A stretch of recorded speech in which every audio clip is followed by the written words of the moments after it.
হ্যাঁ কও। তা আমি তো কালাই। হ্যাঁ ফর্সা মানুষের ঘুমাক মু তাহলে কালাও মু। ওরা তো পায়খানা আগে তাহলে গুনি মু কিবা করে ওটা না আঁকবো না বড় হয়েছে যে এল্লানি গুদি লেছে আর সুন্দর হবো। কারা কইল? সৌদি আরবের বড় ডাক্তার, আরবি ডাক্তার।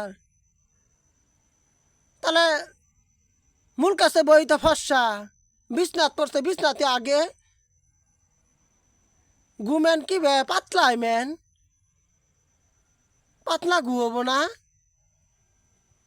তাহলে দুটা চিরা আর কলা খাওয়াই দিল মূল কাছে বই টাই টাকবো এল্লানি মারলে হবো 7 দিন। দেখ হুসেন বাবা আতো যে কালা তাহলে আতো মারি র বিছনা মধ্যে বললে গুন্দু বাড়াইলে হুগা মু আগে কতান দিয়ে ফেন। আচ্ছা মূল কাছের বউ ফর্সা আছে ওর বউ দিল বলে ফর্সা মানে দুলা ভাই হুন্না আমার ফোন দিল তুমি কলা তাড়াতাড়ি দাও দুটা কলা নেই কলা বাকছে দুটা কলা নিয়ে খাওয়াই গে।